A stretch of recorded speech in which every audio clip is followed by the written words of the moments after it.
Hi అండి, welcome back to మా వంట మీ ఇంట. ఈరోజు మనం చేసుకోబోయే మ్యాంగోతో 10 నిమిషాల్లో రెడీ అయిపోతుందండి. ఈ మ్యాంగో రైస్ అంటే ఇది ఎంతో పుల్లగా టేస్టీగా బాగుంటుందండి.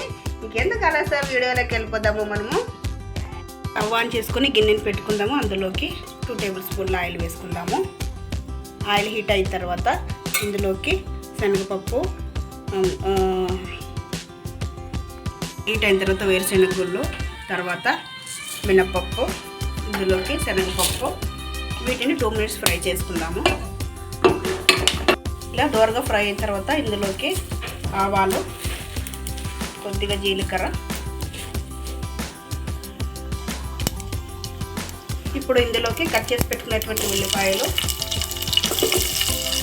అలాగే పచ్చిమిరపకాయలు వేసి ఫ్రై చేసుకున్నాము.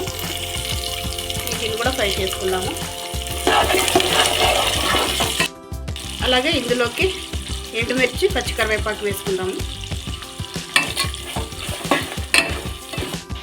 ఇప్పుడు ఇందులోకి పసుపు, అలాగే రుచికి సరిపడా ఉప్పు, వీటిని 2 వేసుకున్నాం కదా, ఒకసారి మిక్స్ చేసుకుందాము. ఇవి కచ్చా పచ్చగా దంచుకున్నటువంటి వెల్లుల్లి రెమ్మలు 2 వేస్తున్నాను. అలాగే నేను ఒక మామిడికాయని తురుముకొని ఒక బౌల్ దాకా వచ్చింది, చిన్న బౌల్ దాకా. ఇప్పుడు ఇందులో వేస్తున్నాను.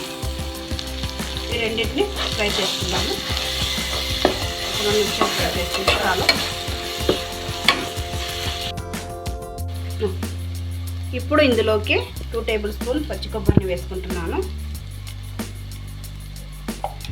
ఇంకా ఇది ఒకసారి అలా తిప్పుకొనేసి స్టవ్ ఆఫ్ చేసుకోవాలి. కొత్తిమీర వేసుకొని, మీ దగ్గర కొత్తిమీర ఉంటే కొత్తిమీర వేసుకొని స్టవ్ ఆఫ్ చేసేయండి. నా దగ్గర కొత్తిమీర అయితే లేదు, ఎండు కొబ్బరి మాత్రం వేసేసి నేను స్టవ్ ఆఫ్ చేస్తున్నాను.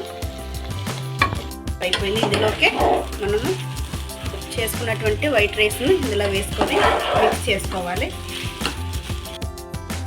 చూసారు కదా, ఎంతో తొందరగా రెడీ అయిపోతుంది. ఏ అడవిడి లేకుండా పిల్లలకు చేసి పెట్టొచ్చండి. ఎంతో పుల్లగా బాగుంటుంది. ఇంకా ఈ వీడియో మీకు నచ్చినట్లయితే లైక్ చేయండి, షేర్ చేయండి, సబ్స్క్రైబ్ చేసుకోండి. Thank you for watching.